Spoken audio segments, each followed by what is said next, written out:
Hey everyone, Jinx Solo here.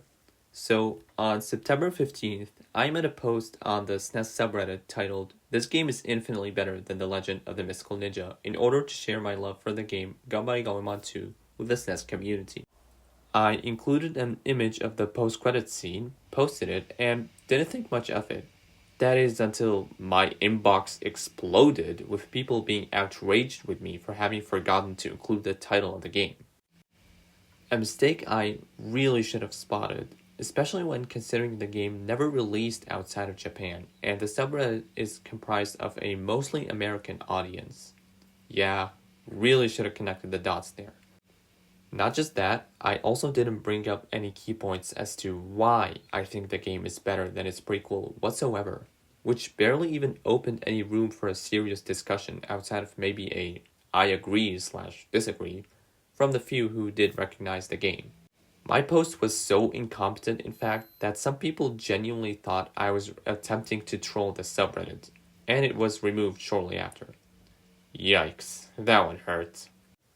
So I decided that in order to atone for my mistake, I will personally review the game Ganbare Goemon 2 to the best of my ability.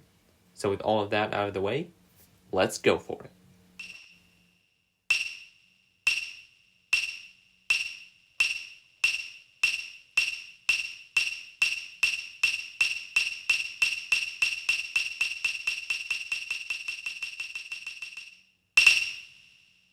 Ganbare Goemon 2 is the sequel to Ganbare Goemon on the Super Famicom, or Legend of the Mystical Ninja as it's known in the US on the Super Nintendo. As mentioned earlier, the game was exclusive to Japanese players who owned a Super Famicom, so the West never got to experience this one unfortunately. Which is a real shame in my opinion, seeing as this game improves upon its prequel in almost every way possible, which we'll go over soon enough. The game of course was developed and published by Konami in 1993, back when they were still worth your attention. I mean a major player in the video game industry.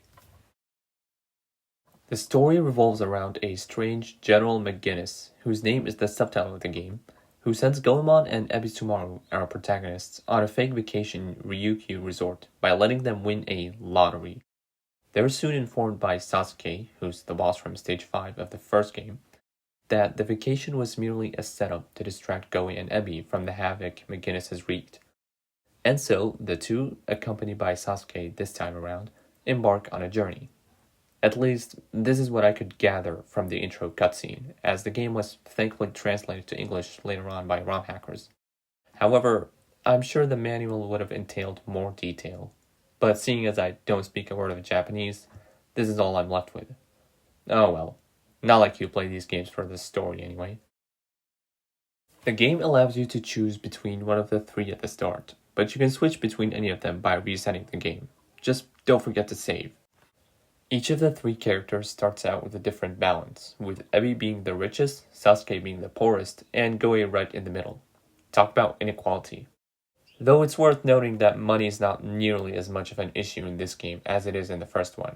There is still a pass you have to buy at some point, like in the first game, but the game just showers you with money throughout your playthrough, and game overs only lose you half of your coins now, as opposed to all of it. Money is not the only thing the three differ in, as they also possess different attributes and attacks, so right off the bat, the game gives you much more variety to play with, compared to the first game where it was only Ebi and Goe and they were mere reskins of one another. Choosing one of the three sends you straight to the first level and my god did they improve the graphics. The stages look much more vibrant, all the sprite work looks more detailed, and our heroes received a minor redesign that works out really well for them. Especially my boy Goemon, he really got that glow up. Going into the first stage, we immediately get to grips with the controls, which feel both smoother and more precise this time around. You can now run by holding Y, and you can attack upwards. But not in villages for some reason. The game has to restrict your up attack somewhere, it seems. Anyway, the weapon upgrade system from last time is still here, and you can still throw coins. You can even charge your throw this time around, which is very helpful for one particular boss we'll see later on. Lastly, your crouch attack will make enemies trip as opposed to just dying outright, which then lets you kick them around like a Koopa shell. Halfway throughout the stage, we're given a fish-looking vehicle that we can use to traverse through the stage's water. First level only and we're already presented with a vehicle? What a treat. Getting to the end will reveal the raccoon statue from the first game, who now acts as the goalpost instead of the first checkpoint, and will reward you with a fountain of coins upon being hit. I'm telling you, this game really showers you with money. After beating the first stage, we visit the first town of the game, where we are automatically sent to the old man from the first game. He gives us a shell to blow in that calls his latest invention, named Goemon Impact. We'll see more of that beast later on, but for now, we explore the rest of the town. Everything you know from the previous game about towns from the first game is still here. The shops, the baths, the hotels, the restaurants, the gambling den. Even the minigames are back, but with new ones, of course. The only major difference is the people themselves. They don't hurt you when walking into them anymore? Yeah, this was a really big problem I had with the first game. I'm just trying to explore everything the town has to offer. Does the game really have to keep me on my toes with random pedestrians who can magically harm me? You can still hit them though, however this will simply alert the town's guards who'll go after you until you enter a new room. So, unless you want trouble, keep the guns down. Tourism branches now only allow you to teleport to other towns you've already been to, which is utterly useless considering you can just go back your steps. So saving is now done at hotels. Yes, it's a proper save now, not a password longer than a dictionary. And shops are a bit more limited now, only letting you buy one pizza for us Westerners, instead of 3. And seemingly running out of stock for sandals and bombs from the previous game. Overall, I like the towns in this game much more now, primarily for being able to explore them with mostly no disturbances, making them a far more enjoyable experience. Almost like you're actually shopping in a town. Crazy, I know. Once we leave the town, we can head on to the next stage with a soothing sun in the background that gradually sets as you progress through the stage. Halfway through, we're presented with another vehicle. Awesome! Double treat! This time, it's a mouse-shaped car. It goes vroom vroom and pew pew. Not much more to say about it, or the stage as a whole, really. Stages are generally shorter in this game compared to the first one, which works just fine in my opinion. Game overs don't remove your checkpoints after all this time around, just your coins, so it's not like it matters much. I will say though, the stages are sometimes a bit too linear for my liking, but it's not too bad. Afterwards, we enter the game's first castle. There are 6 castles in the game, by the way, seeing as there are 6 areas, with each one featuring a distinct theme. The first one is a sumo castle, which, you know what that means. Yup, a sumo wrestler vehicle. Man, the game is just spoiling me at this point.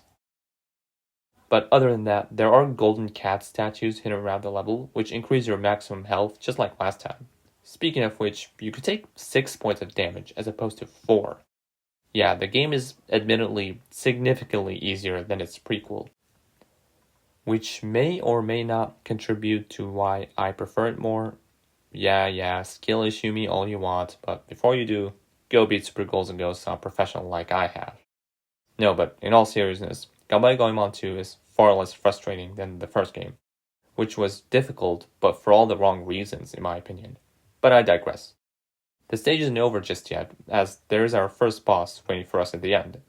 This is Marble Red, one of McGinnis's 5 henchmen.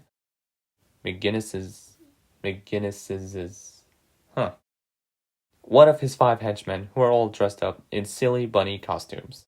You can bring over the sumo vehicle into this fight and kick his mecha sumo butt with it. Just be careful not to let him push you off the stage.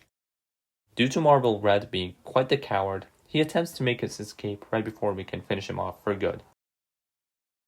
Ladies and gentlemen, the next part is quite possibly the best and most memorable part of the game. After Ebby blows into the shell, he's grabbed by a giant robotic hand, which puts him inside a massive mecha that resembles Goemon himself, and that we can control in a short auto-scroller section. The section is just a nice little power trip for you, as no enemies can hurt you here, and there are only a couple jumps to make. Even if you miss any jumps, you only lose some fuel. Speaking of which, be sure to break as many buildings here as possible, as they give you more fuel, don't ask how that works, which you'll need very soon. You might even find a pipe bomb in one of them. Once we pass the autoscroller, we're presented with a first-person view where we stand against Marble Red in an epic mecha fight-off. You can shoot coins at him, do a heavy or light punch, or chuck a pipe bomb if you have one of those. Just make sure to beat him before you run out of fuel, otherwise it's a game over for you. As I said already, this is by far the most memorable part of the game. Goemon Impact alone really pushed the series into iconic territory, at least in Japan anyway. Konami really had to skip out on that one in the West, didn't they? After the mecha fight, this is where World 1 is cleared, and naturally, we're presented with World 2. From just one area, my expectations have gone through the roof for what's to come next. And the game won't disappoint, I promise you. The next level is our first auto-scroller, and it presents us with yet another vehicle. How many more of these are there? This time, it's a car that shoots bubbles. Pretty cute. This is the point where you'll start to notice that health isn't really your biggest concern here, but rather just not falling into pits, as in this level, enemies will try to cut the logs off that you're standing on, thus sending you to your abyss. They're no problem though, a few bubbles can take him out just fine. The bigger threat is the Cyclops that appears halfway throughout the stage and breaks the platforms that you stand on from below, though you can't just jump over him completely, rendering him pretty harmless. This stage was a bit on the slow side, but it serves as a good break after our first mecha fight, so I didn't mind. After we give the raccoon statue some smacking, the game presents us with the first split path, where we can choose either up or down, which is yet another new addition to the series. Pro tip, if you want an easy time, go down. The top level has some pretty tight jumps to make, and will probably give you a game over or two on your first time, like it did for me. The bottom path, however, doesn't have anything interesting going on really. All you do is take out any enemies you see while making your way to the end in a semi-straight line. It's very clear that they tried to make every level as special as possible, or at least have something special about it, but not every level achieves this, sadly. Though I will say, those that don't are in the minority. Most stages are actually quite memorable thanks to all the creative set pieces the devs came up with. Oh, and if you're curious, the top path is a series of these scale-like platforms with enemies that are catapulted right at you once you land on them. It's pretty tricky, but it is the more interesting level for sure. I especially like the part where the platforms loop around and you have to crouch in order to avoid the spikes. The end is pretty hectic too, with whatever these red cones are. I'm sure these hold some significance in traditional Japanese culture, and I'm just missing a lot of references as a filthy foreigner. Maybe that's why they decided against localizing the game. Nah, still inexcusable that the game never left Japan. But anyway, once we beat either level, we head on to this area's town, which is the first one with 2 different exits. We only have to worry about the main one for now though. Don't worry, we'll come back to that second exit later. After stocking up on items and buying a rather pricey pass that lets us through, it's time for another castle. The theme this time around is kabukis, which even I recognize. They come in all sizes in this stage, as enemies, as hazards, even as a boss.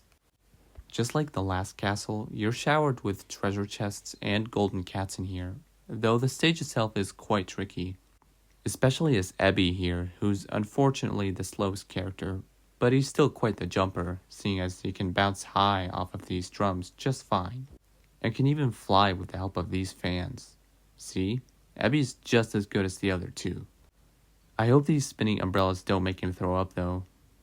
We also get to ride these barrels near the end, with projectiles coming at you from both the ceiling and the floor. I really enjoyed how much variety this stage's platforming offered. It was a really nice shake-up from the rather dull Kibi Pass level from before. In fact, I'd argue that variety is the name of the game here. If there is one thing this game and a lot of the series in general excels at, it would have to be always keeping things interesting by shaking it up with fresh and new gimmicks and set pieces. The boss this time around is none other than the Kabuki himself from the last game. He still remembers us and even seeks revenge now, but Ebi's shurikens make quick work of him. He's honestly easier than last time if anything. Ebi's charged throw helps too, which consists of 3 big homing shurikens. It's probably Ebi's best feature, after his charm of course, as the golden shurikens cover practically the whole screen. Sadly, there is no mecha fight this time, and the area just ends right after the boss fight. Oh well, that makes them all that much more special, I suppose. The third area is where the difficulty is bumped up quite a bit. The first stage is another auto-scroller, but it's a much more fast-paced one where you're riding a dragon that you can just barely stay on it, and it will not wait for you if you're too slow. And can I just say, this is easily one of the best levels in the game. The stage design here is oozing with creativity. First you ride the dragon, then it creates platforms for you, then suddenly you have to outrun it before it drops platforms on you. This one simple gimmick is just so cleverly used here. And while I really loved this level, I have to say it was pretty tough to beat, even for someone who's played this game at least 5 times before. Though this is the third area, so you'd expect the game to increase the difficulty by now. The setting is also just perfect for a stage as stressful as this one. The occasional lightning really made me feel like I was riding a storm. 10 out of 10 stage in my opinion, even if it was somewhat hard to beat. Thankfully, the game gives us a break right after by sending us to this area's town, which is another one that has 2 different exits. You can either go down or straight ahead, where you'll have to pay a 100 Rio fee. Except the game just gives you back your money right after. Huh, okay. We also get to meet some interesting characters in this town, one of which is from Ganbare Goemon Gaiden, an RPG Goemon game for the Famicom. Sorry, was that a whiplash? Yeah, don't worry about it. You can check that out after you finish watching my review. Once we stock up on some more items, we're given another choice between up or down. It doesn't matter which one you pick here, as I found both levels to be around the same difficulty. Neither level is that interesting either, honestly. Both of them are pretty straightforward levels with 1 or 2 new enemies thrown at us. I will say though, Top Hat has a lot more loot, and even a golden cat statue. So go there if you want to stock up on some goodies. Next up is Castle number 3, titled Food Castle. The name sure doesn't lie, as you'll find lots of different food in here. Japanese food, of course. Sorry my fellow Americans, no McDonald's here. They really couldn't bother to think of us. This castle could have also been called Ebi's Paradise, as it is filled to the brim with sushi, fried shrimp, tofu, and a lot more things that I personally can't recognize. Go figure why. The stage starts out easy enough, but this part with the massive fryer gave me a bit of trouble. Nothing I couldn't beat though. We also get to ride this vehicle for, no joke, less than 20 seconds. I don't know why they bothered at all with this one. One pattern I noticed in this stage is that it always propelled you upwards. Food barrels, bottle caps, even the shrimp jumps up. My guess is they were trying to go for a more vertical approach, but it turned out to be rather simple, which isn't necessarily bad, but I think they could have maybe explored this aspect a bit more. Like for example, combining all the elements I mentioned together in the final section. I don't know, just a thought. Still a very good stage though, which isn't over yet, as right at the end, a mysterious puppet invites us to his shadow puppetry show. Oh, I see what they did there. It's not him that we fight, but instead his shadows that come to life for the purpose of taking ours. He's a pushover honestly, just stand in the corner and keep attacking and you'll win without a shadow of a doubt. Once the candle burns out, the puppet politely requests us to smack it, interesting preference, which once we comply reveals that Marble Yellow was behind this scheme. Much like Marble Red, he swiftly retreats back to his mecha. The costumes really fit these guys because they sure run away like rabbits. After Goemon Impact tramples enemies with ease, we're challenged to another epic mecha fight-off. This one is a bit tougher, as you have to break the top he's standing on first before being able to hit him. Also, Please don't spend 30 minutes trying to figure out how to break his top like I did. I didn't realize that Y and B were different punches, and I'd always press Y by default, which is the light punch, but you can only break it with heavy punches, done with B. Even once you figure that out, you have way less room for error compared to the last battle, and his moves are also harder to react to, making this fight pretty tough, as I said, but also very fun and very rewarding. Although the castle itself wasn't quite a 10 out of 10, the mecha fight more than made up for it.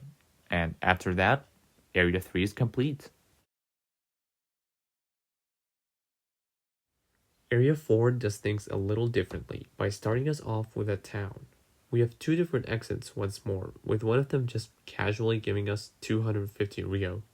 Besides that, there isn't anything interesting going on in here, just another town to help aid you on your journey. Oh right, I forgot to mention that fortune tellers are also back, but instead of giving you hints on where to go, something random happens if you pay them that's either bad or good. And for me, it was very good. Once we're done exploring the town, we can either go up or down. Going down will give us one of the hardest levels in the game.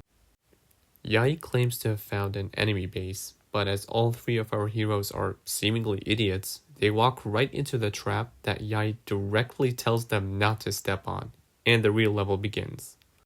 Much like Dragon Lake, this is a fast-paced auto-scroller that will surely give you a game over or two. All sorts of obstacles are found here, projectiles from above, fireballs all over the place, split-second decisions left and right. This one really kept me on my toes. Even the lights are put out for a brief moment to add more to the stress. Another tough but satisfying level. I'm really impressed with how this game can make autoscrollers so interesting, when they're usually known for being anything but fun, something I think anyone can affirm. If this level is too difficult for you, however, then Top Path is always an option, which isn't a cakewalk either, but certainly not as challenging as the other one.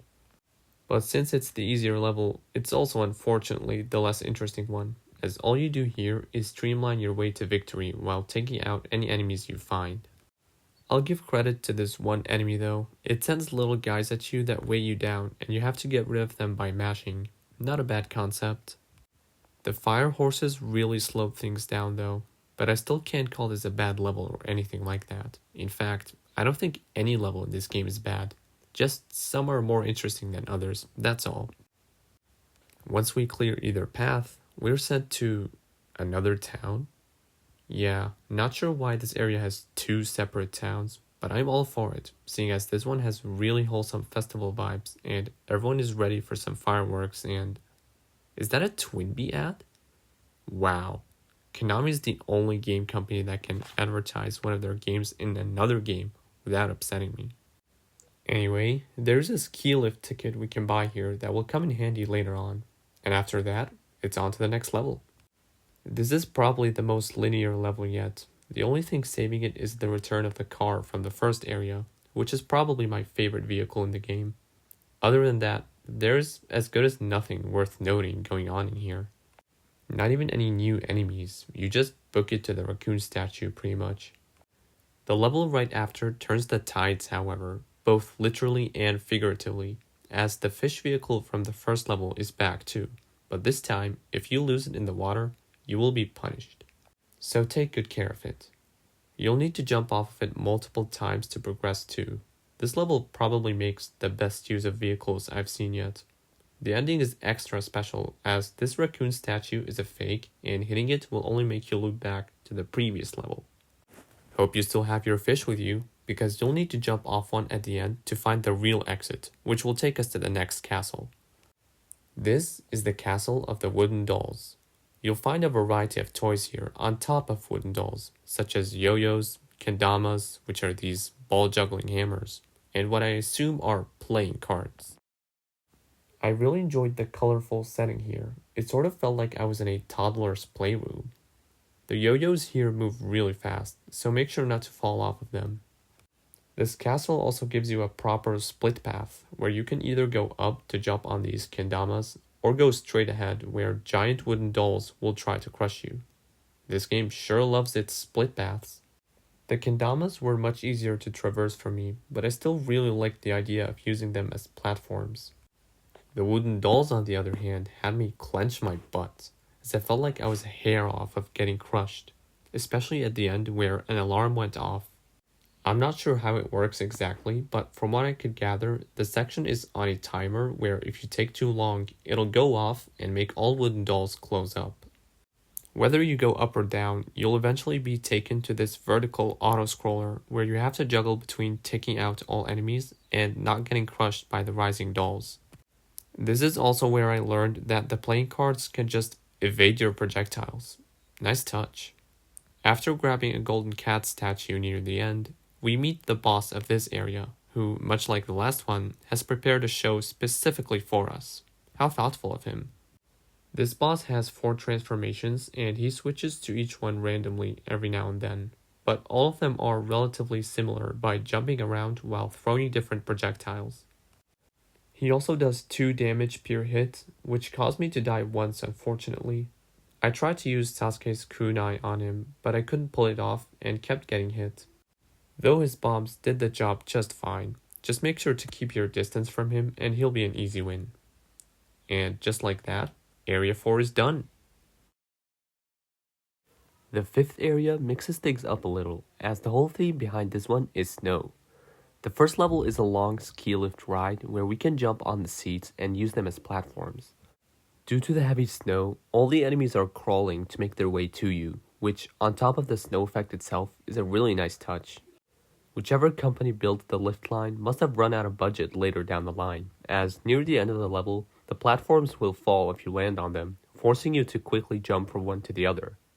Unless, of course, you bought the lift pass from the last area, which will activate the lift for you, allowing you to ride it all the way to the end with no falling platforms.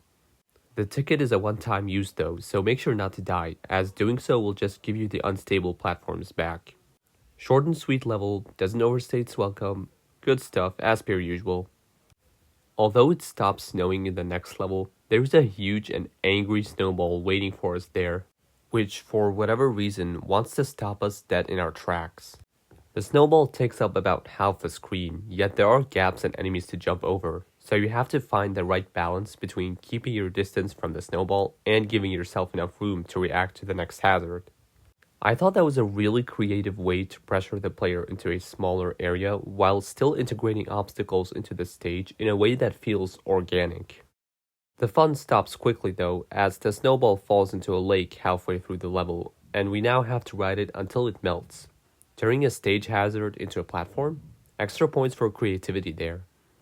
The section itself is still rather annoying though, as enemies are thrown at you left and right, especially those copter bunnies that are always just barely out of your reach. I get this is the 5th area where you expect it to be difficult, but this wasn't all too fun for me personally. Overall good idea, but the execution, not so much. Right before the snowball vanishes, we jump off of it and are eventually taken to this area's town. Not only is this one snowy, but all the townspeople will tell you about how cold it is, including the shopkeepers. It's little things like that really give a game more personality. We're also informed by one person that Oedo Castle flew up in the sky, which explains why we don't see a castle on the world map. Oh yeah, about that, remember when I told you that there are 6 castles? Yeah, I lied. This is the one area that does not have a castle. Instead, Marble Black waits for us right at the exit of the town, where he cowers away just like his friends, and forces us to call Goemon Impact. I'm not sure if they left out the castle of this area for world building or if they simply ran out of time to make one, but either way, it doesn't ruin the game or anything, even if it's a shame that we didn't get a castle. After we make a mess out of Marble Black's bunker, we face him off down there in one final epic mecha fight-off. This is the hardest one yet, which makes sense considering it's the final one. His Tengu mecha has way more health than yours, and half the time he won't even get close to you, but will instead attack you from a safe distance with his bamboo drones, his head, or his claw, I guess. And that's not all, as once you take out half of his health, he'll retreat and force you to chase him down even further, where you'll have to break multiple walls that stand in your way.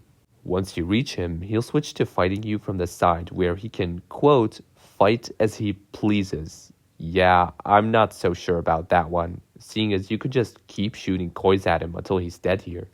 Did the devs just forget to give him the ability to block for this part? I had 2 pipe bombs on top of that, so I made the fight way easier than it was supposed to be. Now, admittedly, I have played this game numerous times before, as I said already, and I specifically remember that on my first playthrough, this fight gave me a really hard time. So all in all, this was a great penultimate battle and area as a whole, even if it was somewhat short. This was the last time we get to use Goemon Impact, so the devs gave it the final showdown it deserves by giving us the best battle yet. After we're done whooping some more Tengu butt, Goemon Impact sacrifices itself by jumping into McGinnis's flying castle so that our heroes can reach the 6th and final area of the game. The 6th area doesn't skip a beat, and we're ejected right out of Goemon Impact in order to infiltrate the castle. The first level is quite literally just a straight line with enemies and 2 mini-bosses. That's it. For the final area of the game, it sure isn't starting out hot here. The mini-bosses are actually a little tough though, as they both deal double damage. The first one has a fairly simple pattern, but the second one is quite interesting as you can hurl its bombs back at it, though I personally did it the easy way and just hurled my money at it. I'm sure millionaires can relate to this method of problem solving. Now I will say, it does make sense plot-wise to just have the first stage be a line of defense as opposed to a stage with bridges to jump across, since this is McGinnis Castle after all, not McGinnis Playhouse. But it would have been nice to have some semblance of platforming. There is a town right after that McGinnis has stolen alongside Owedo Castle. Nothing special in this one aside from being in the sky and having unmanned cannons. Okay, who is in charge of this man's defenses because they need to be fired. There is yet another secret exit here, but it's just for money. It doesn't take you elsewhere compared to the main exit. After being too broke to afford anything, we're taken to the next stage, which thankfully fulfills my desire for platforming from the last one. In this stage, you have to carefully avoid turrets and copter bunnies while making your way through. There are also these bricks that keep falling to, I suppose, halt your progress? Man, McGinnis must have spent his whole budget on the flying part of his flying castle. It would explain why the cannons weren't manned. There isn't much else to this stage outside of scrolling really fast at the end for some reason. This one wasn't all too bad, certainly better than the first one, and I thought it helped build up tensions for the final challenge. Speaking of which, welcome to McGinnis Tower, which is basically the castle of this area. This one works a little differently, as you start off in the main hall where you can move freely and visit rooms and shops, just like in a town, and there are enemies to avoid in every corridor. I'm guessing this is an homage to the first game's towns. You can also go either left or right, which will take you to door 1 or 2 respectively. Door 2 will take you to a room similar to the Friar one from Castle 3. They even look identical at first glance, but this one is tougher, trust me. Door 1 will take you to another pseudo-replica, but of Castle 1 instead. This one is way easier than Door 2. Definitely go for this one, since you only need to finish one of these rooms to move on to the next part, which is just more hallways and enemies ending with another split path. This time with doors 3 and 4, which will take you to, yup, you guessed it, more throwbacks to previous castles. Door 3 will take you to the drums and floor soldiers from Castle 2, and I gotta say, these are put in some really tight spots. You really have to snipe them before they snipe you. Sure, this is pretty much recycled content, but I like how they made these set pieces worth revisiting by making them much harder. Very fitting for the final stage too. If you're curious, Door 4 will take you to a remix of Castle 4, which honestly flows better than the original castle in my opinion. That's one thing to learn from this game. If you're gonna recycle content, at least polish it up. Whichever door you choose to go through, you'll be taken to a checkpoint with 2 golden cats, which you'll very much need, as McGinnis himself is waiting for you in the next room. Hey, remember when I said we're gonna need the chart shot for a later boss? No? Oh, so you weren't paying attention to my video. Yeah, this is the boss I was referring to. Without your projectile, this guy's a menace, as you have to wait for him to either get close to you or send out his umbrellas. Doesn't help that he deals double damage, again. You can't throw coins at him, as he's shielded from below. Unless, of course, you use Goemon's chart shot, which goes through everything, including his cover. Once you know about this trick, he won't give you much trouble. Just watch out for his deceptively large laser. For a final boss, that was pretty underwhelming. I was really hoping for something more climactic. Not that this one was bad or anything, but oh wait, never mind, that was just a fake, because of course it was. Should have known.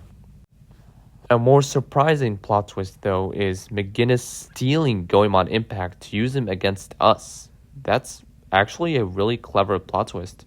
Well played, game. The 5 marbles are here to assist too. Assist whom, you ask? Honestly, I can't tell either, because they will keep throwing these balls at you with all of their different properties that I assume are meant to hurt you, but you can always hurl them back at Goemon Impact itself, which is how you defeat it. Clever game design, but really makes you think why they just wouldn't stop throwing the balls. As for Impact itself, it can do everything it could before here. It can punch, shoot coins at you, and even throw a pipe bomb, though it only sends you in the air, and besides, you can interrupt it if you attack him before the animation is complete. Its blocks and double damage made it quite the challenging boss, so overall, I'd say this was an amazing final battle. It's creative, unexpected, difficult, just how a final boss should be. Another 10 out of 10 moment from Konami.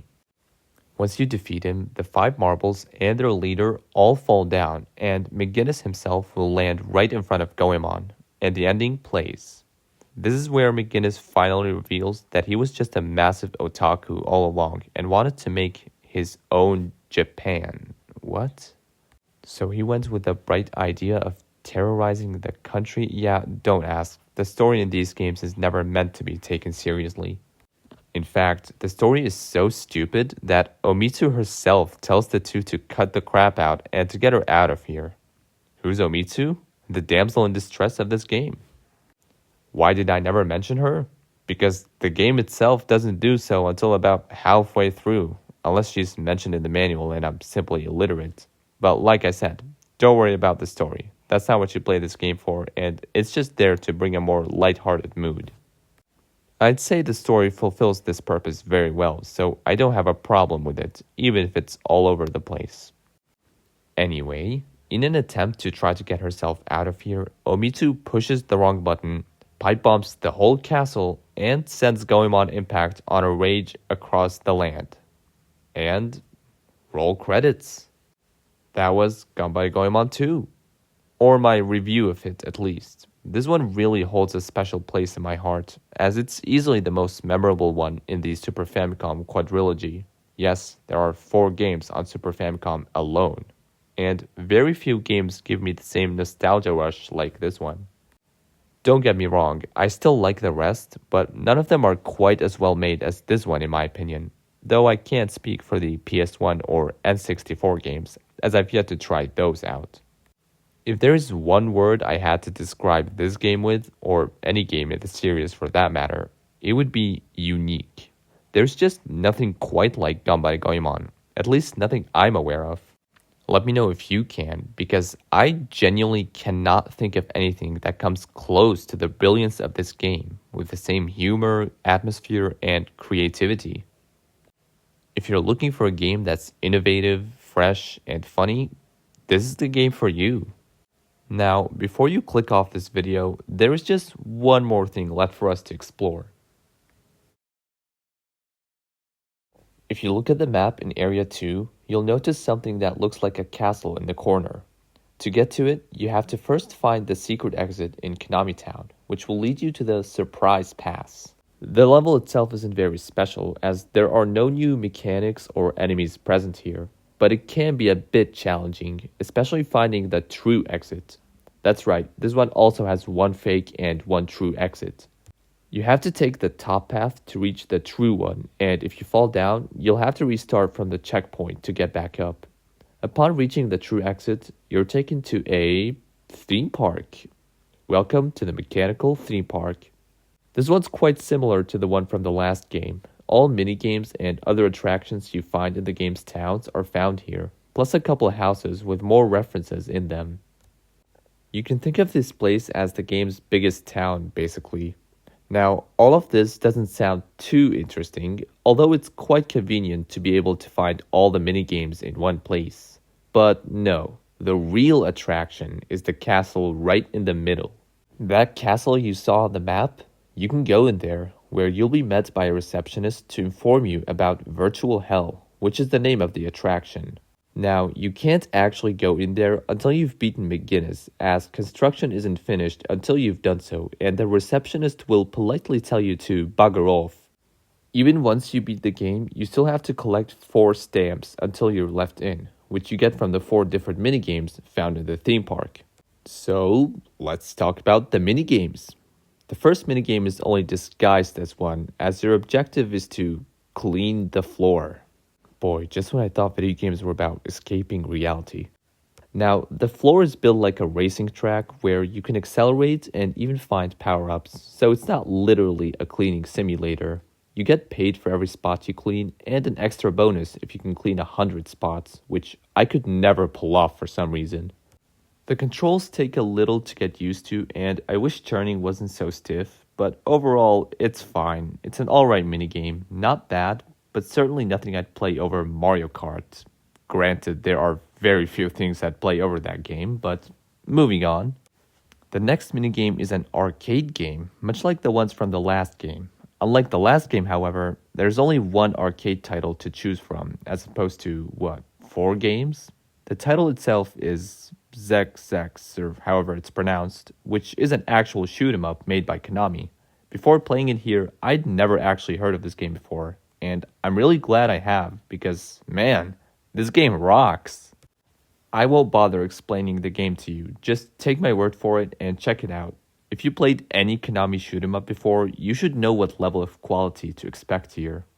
As for the minigame itself, it's a short demo of the game. It doesn't have the same graphics as the arcade title, obviously, since the Super Famicom is significantly weaker. And there's a fair bit of slowdown here, but it's still Zezex, or however you pronounce it. I really don't know. And it's still enjoyable.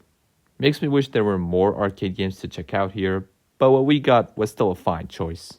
Next up is Match the Pictures from the last game. Instead of taking turns with your opponent, however, both of you can flip as many pictures as you want at the same time, so it turns into a race between you two. This version is much easier, mostly due to the slow AI of your opponent, so if you want to make a quick buck, this is the game to play. There isn't much to it other than that. What you see is what you get here. Our final minigame is Pain Simulator 3000. Okay, I'm kidding. All you have to do is to shoot the enemy more than they shoot you before the timer ends. It sounds simple enough on paper, but your shots can collide with one another in the air, and I cannot, for the life of me, score any points because of this one mechanic. Every time I play this minigame, I am left with raw frustration because of how hard it is to land even a few hits. I'm sorry, but this one is too chaotic for me. Don't like it. Lucky for me though, I don't need to beat it in order to get the stamp. After all, that's what we're here for. But yeah, the devs were generous enough to only want you to visit the minigames and try them out once, but you don't need to win in any of them to get their stamps. Once you have all 4 stamps, you can head back to the reception who will finally let you experience Virtual Hell. So, what's Virtual Hell, you ask? It's a bonus level, and a good one at that. The name checks out here. There's fire all over the place. Flamethrowers, fireballs, fire bats, and the good old level hazard, the rising fire. There are also these zombies that hurl axes at you, which are exclusive to this level. Halfway through the stage, you have to ride spinning tops like the one seen in Castle 4, except this time you are bombarded with enemies left and right. This section was easily the most difficult part of the level, especially since you have to jump from one top to the other here, all while avoiding 3 different enemies at once. And worst yet, this level has no checkpoints, not even at the boss. As much as I love this bonus level and think it really is the best post-game content they could have given you, damn is it a hard stage. I'd say it's the hardest stage in the game even. Then again, that's only fitting for a bonus stage. Anyway, once we're done riding the spinning tops, we're presented with the good old hazard, the rising fire. It doesn't insta-kill you, thankfully, and it's not that fast, but it can definitely catch you off guard if you're not paying attention. Pretty solid section that doesn't overstay its welcome, certainly unlike the spinning tops. I'm sorry, that part really gave me nightmares. I'll stop mentioning it now. There's one more boss waiting for us at the end, and it's just Dracula. Yeah, no, it's just Dracula's first form from Castlevania. You don't even get to fight his second form. I appreciate the reference, but it's not that tough of a fight. The much funnier reference, in my opinion, is Kabuki, who you get to fight right after Dracula, and literally the only reason you do is because he said, "See you in hell," before dying in the second castle. These devs sure knew about humor and continuity. He's not even supposed to be in this place, according to the receptionist, implying he literally came here for pure dedication, which just makes his encounter even funnier. The stage is as early Konami as it gets, I tell you. Alright, that was actually everything in Ganbare Goemon 2 this time, for real, I promise. I want to thank you so much for watching this video all the way through, and I want to apologize for the video having taken so long. I've got my own life too, you know. It's also worth mentioning that a little while after I made my original Reddit post, I made another one where I forgot to mention the title, this time for Nosferatu. Now, I admittedly did mention Game of the Month in the title, which it was at the time of the post, and I tried to defend myself after people pointed it out. But I quickly realized that I'm definitely in the wrong here, as a lot of people don't even know that r/SNES holds monthly leaderboards for random games titled Game of the Month.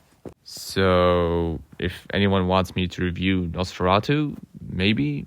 I don't know. I doubt this video will get that much attention anyway, so whatever. With that being said, thanks again for watching, and goodbye.